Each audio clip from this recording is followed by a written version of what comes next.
बाह्य सौंदर्य मिळणं न मिळणं आपल्या हातात नसतं, पण आंतर सौंदर्य मात्र आपण नक्कीच वाढवू शकतो. अगदी नारळाप्रमाणे. नारळ हा वरून अगदी वृक्ष वाटतो, कठोर, अत्यंत कठोर, कठीण त्याचं कवच असतं, पण आतून मात्र त्याचा पांढरा शुभ्र गर आणि त्याचं गोड रसाळ पाणी हे मनाला तृप्ती देणार आहे, आपल्या शरीराची तहान भागवणार आहे आणि पोषक आहे.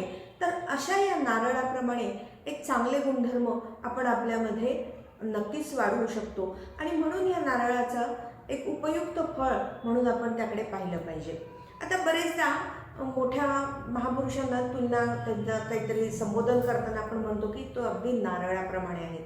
म्हणजे वरून जरी तो कठोर कठीण वाटत असला तरीसुद्धा आतून त्यांचं हृदय मात्र खूप मृदू, अगदी खोबऱ्यासारखं गोड आणि रसाळ आहे.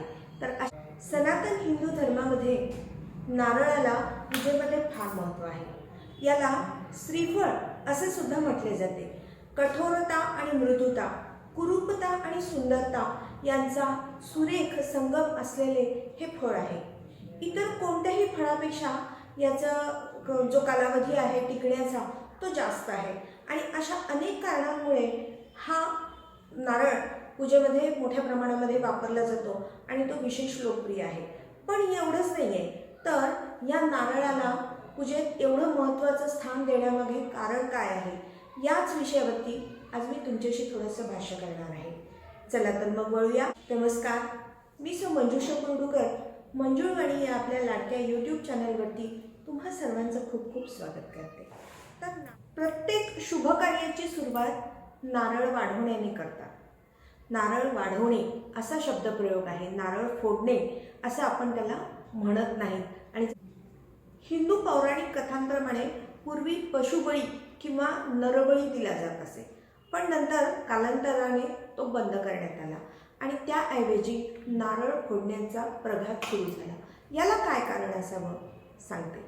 तर नारळ हे आपल्या मानवी कवटी सदृश्य फळ आहे.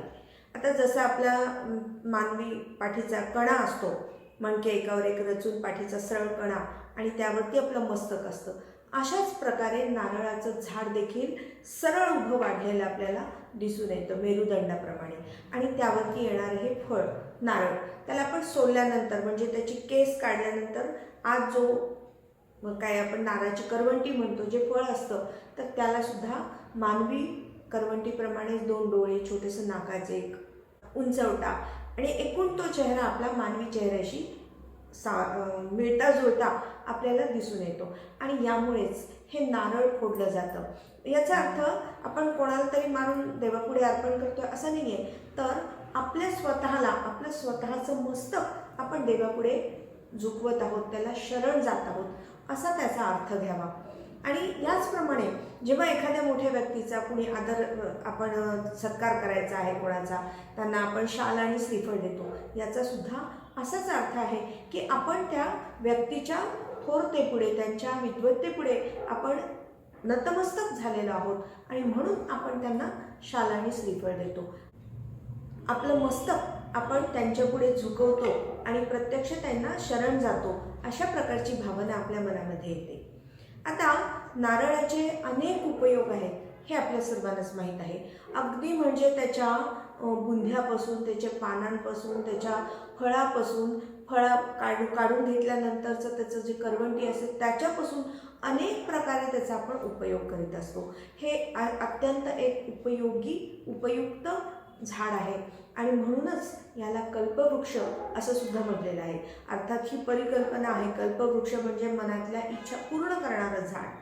अगदी जरी ती परिकल्पना असेल तरीसुद्धा नारळ हे आपल्याला परोपरीने मदत करणारं आहे आणि यामुळेच आपण त्याला कल्पवृक्ष म्हणू शकतो. सध्याच्या जमान्यामध्ये आपल्या ज्या दिसण्यामध्ये कल्पवृक्ष जर खरंच असेल तर तो कसा असेल, तर तो नक्कीच नारळासारखा असेल. नारळी पौर्णिमेला नारळ सागराला अर्पण करण्याची प्रथा आपले कोळी बांधव करतात. तर तो खवळलेला समुद्र केवळ नारळ अर्पण केल्याने खरंच शांत होतो का? पण या कोळी बांधवांची अशी भावना आहे की होय, त्याला आपण प्रसन्न करून घेण्यासाठी नारळ अर्पण करावा. म्हणजेच मगाशी मी सांगितल्याप्रमाणे नारळ म्हणजे स्वतःचं मस्तक आणि स्वतःचं मस्तक ते अप्रत्यक्ष प्रत्यक्ष रूपाने सागराला अर्पण करतात आणि त्याला प्रार्थना करतात की हे बाबा, आता आमचं सर्वस्व तुझ्या हातात आहे आणि आता त्यातून बाहेर काढणं, ते आम्हाला वाचवणं, आम्हाला सुखसमृद्धी देणं, हे सर्व काही हे सागरा आता तुझ्याच हातात आहे. अशा प्रकारे ते त्या सागराची प्रार्थना करतात आणि सागराला प्रसन्न करून घेण्यासाठी तो नारळ त्या खवळत्या पाण्यामध्ये सोडतात. तर आजचा हा व्हिडिओ तुम्हाला कसा वाटला ते मला नक्की सांगा. थँक्यू.